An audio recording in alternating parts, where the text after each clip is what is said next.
안녕하세요. 심리학자 율리아 라투넨코입니다. 오늘은 매우 흥미로운 주제, 바로 친밀감에 대해 이야기해 보려고 합니다.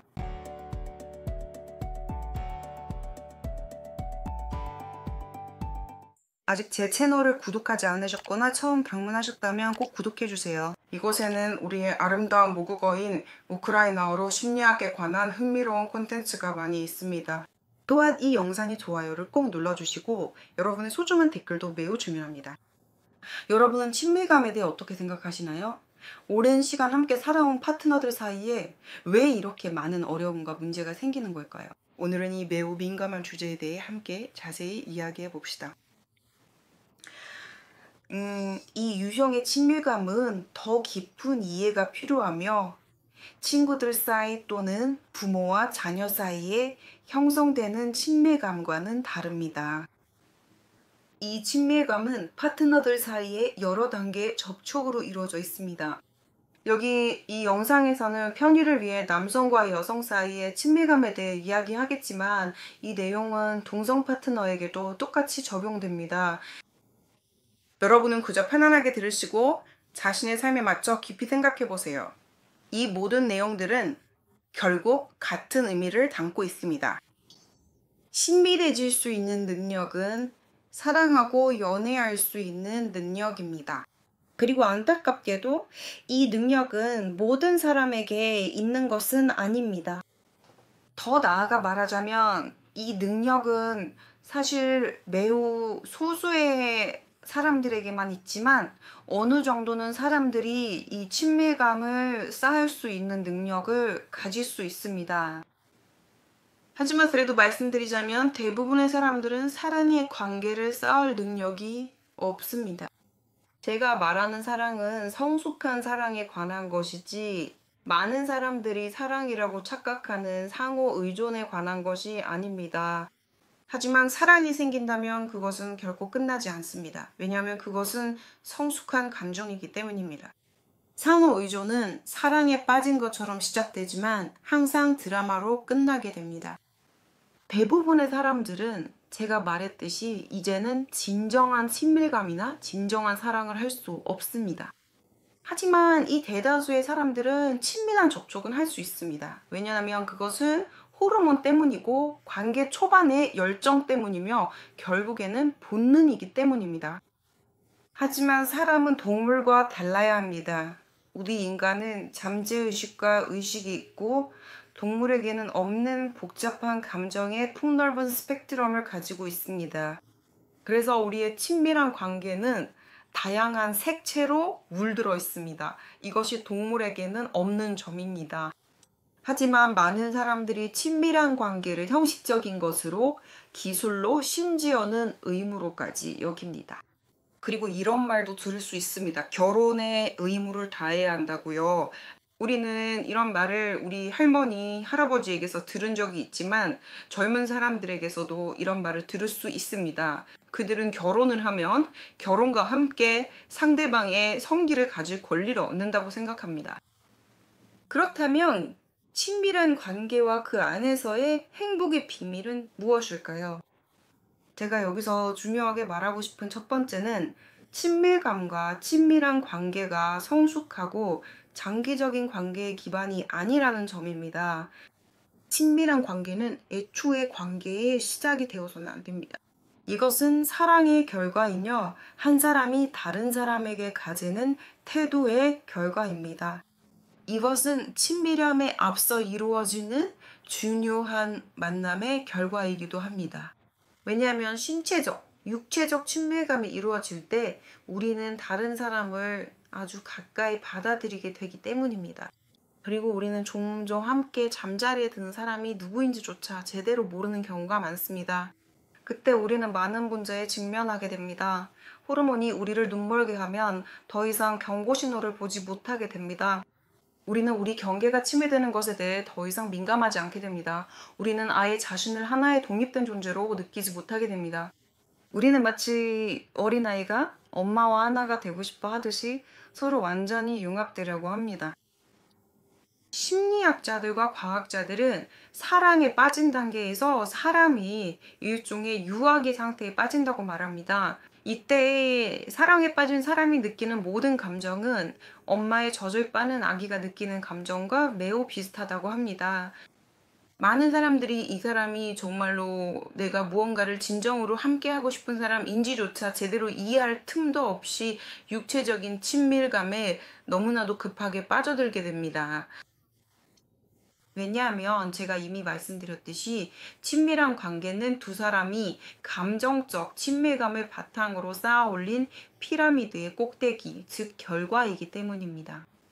하지만 감정적 친밀감에 이르기까지는 시간이 필요합니다. 왜냐하면 그 전에 서로를 알아가고 탐색하는 기간이 있기 때문입니다. 왜냐하면 만약 여러분이 이미 친밀한 관계를 맺었다면 이때 호르몬이 너무 강하게 작용해서 그 사람을 제대로 알아가고 더 가까이 두어도 될지 아니면 아예 내 삶에 들여도 될지 신중하게 생각하는데 방해가 되기 때문입니다.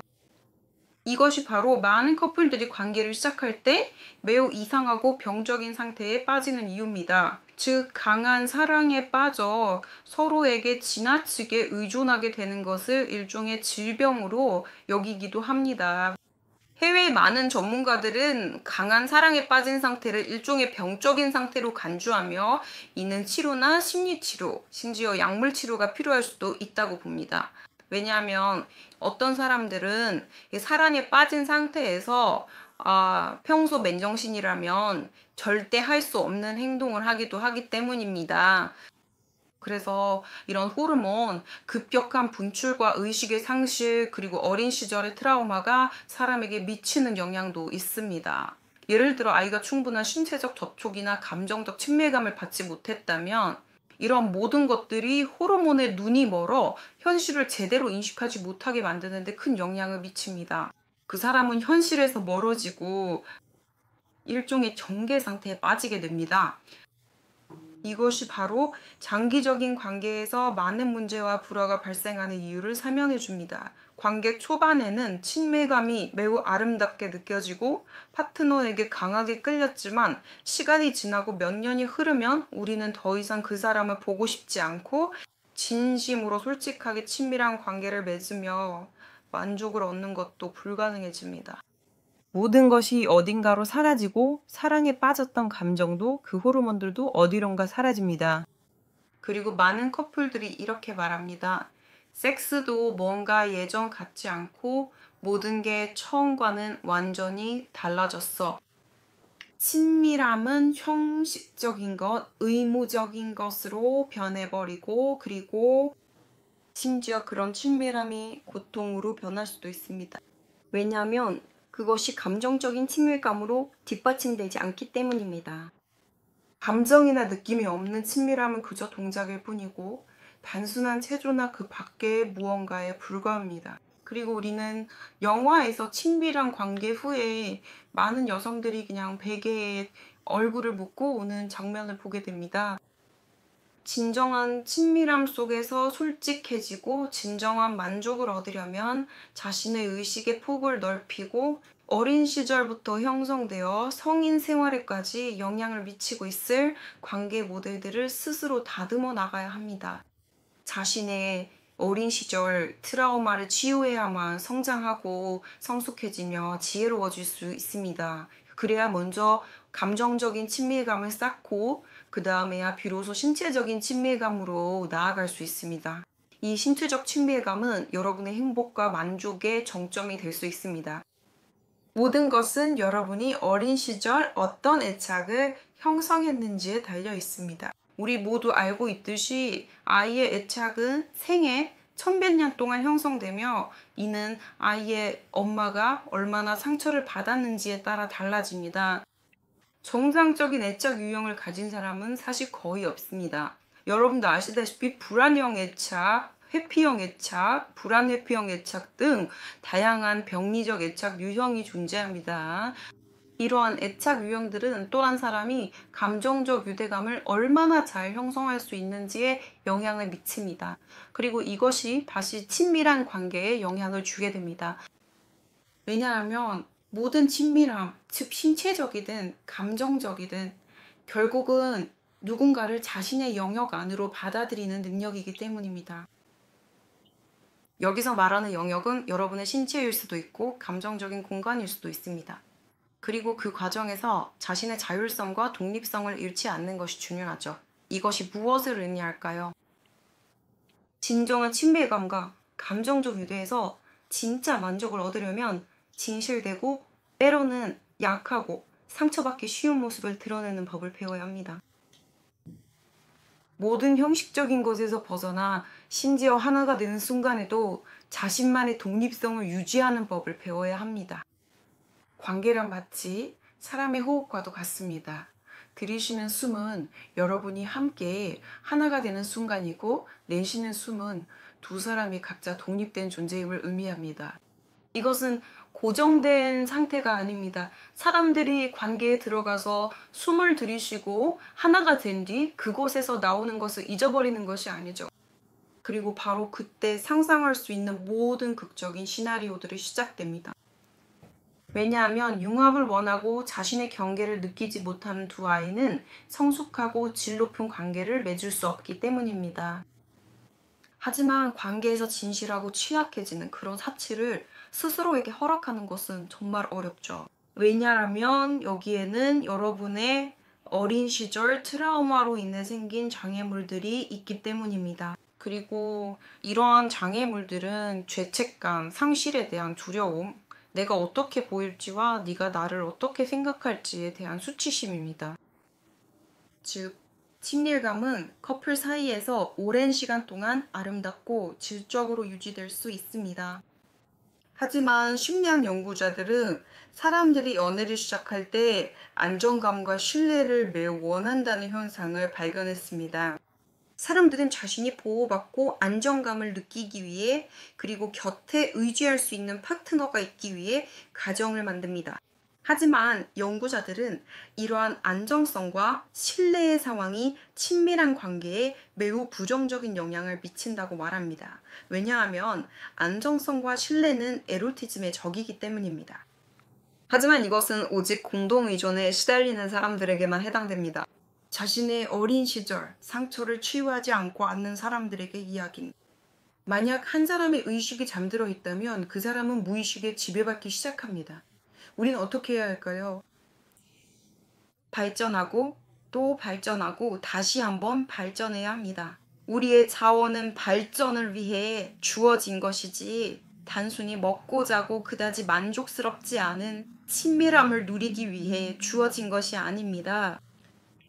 우리는 자신의 의식의 시야를 넓혀야 합니다. 왜냐하면 우리의 어린 시절 트라우마가 한계점에서의 결함을 만들어내기 때문입니다. 우리가 트라우마에 빠질 때 현실과의 연결을 잃게 됩니다. 우리는 어렸을 때 이미 겪었던 그 감정들 속으로 다시 빠져들게 됩니다. 사람은 항상 자신에게 익숙한 것을 선택합니다. 심지어 가장 익숙한 감정조차도 사람은 그 순간순간마다 느끼기를 선택합니다.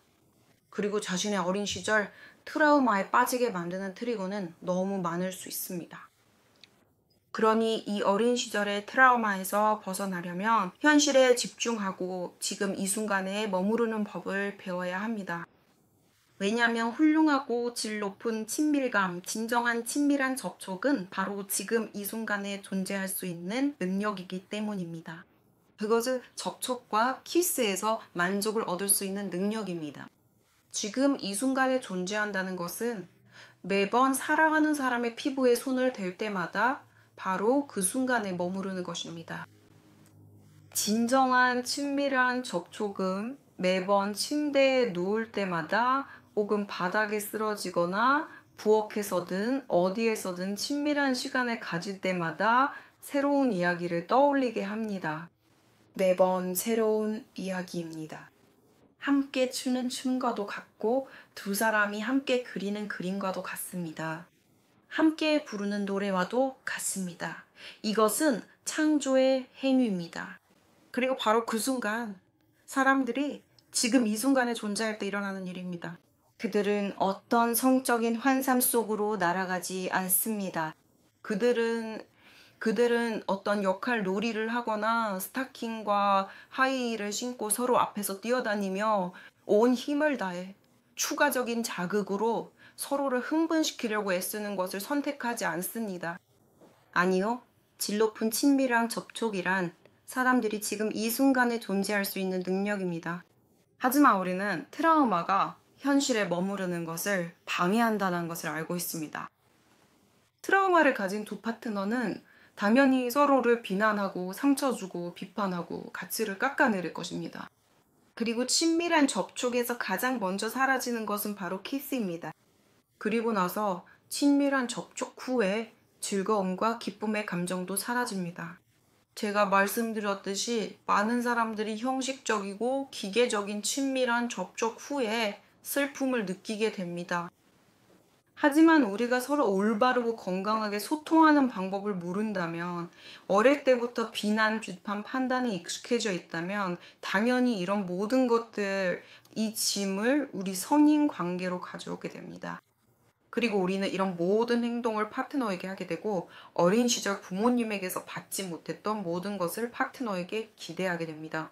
이러한 투영이 바로 우리의 어린 시절 트라우마에 빠지는 것입니다. 그리고 비난과 책망, 그리고 폄하와 같은 행동들은 관계의 문제를 점점 더 심화시키고 결국 관계를 파괴할 뿐입니다. 이런 행동들은 여러분이 처음에 가졌던 아름다운 감정들마저도 파괴해버립니다.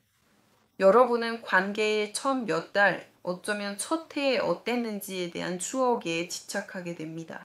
하지만 이 모든 것은 이제 단지 추억일 뿐입니다. 왜냐하면 여러분의 어린 시절 트라우마가 여러분을 지배하고 여러분의 삶을 이끌기 때문입니다. 이것은 멈춰야 합니다. 왜냐하면 친밀감은 인간의 삶에서 엄청난 자원이기 때문입니다. 그리고 저는 지금 젊은 사람들만을 말하는 것이 아닙니다. 친밀감은 여러분에게 기쁨, 만족, 고향감, 영감을 주어야 하며 고통, 폭력, 눈물과 같은 것이 되어서는 안 됩니다. 하지만 오랜 시간 함께 살아온 커플들 사이에서는 종종 그렇지 않고 이미 많은 상처와 문제를 쌓아두고 그것을 카페 아래에 숨기곤 합니다. 그리고 아직 제 유튜브 채널을 구독하지 않으셨다면 꼭 구독해주세요. 이 영상에 좋아요도 잊지 말고 눌러주시고 댓글로 여러분의 생각도 남겨주세요. 여러분은 관계를 친밀감에서 시작해야 한다고 생각하시나요? 아니면 좀 더 기다리면서 내 앞에 있는 사람이 어떤 사람인지 지켜봐야 한다고 생각하시나요?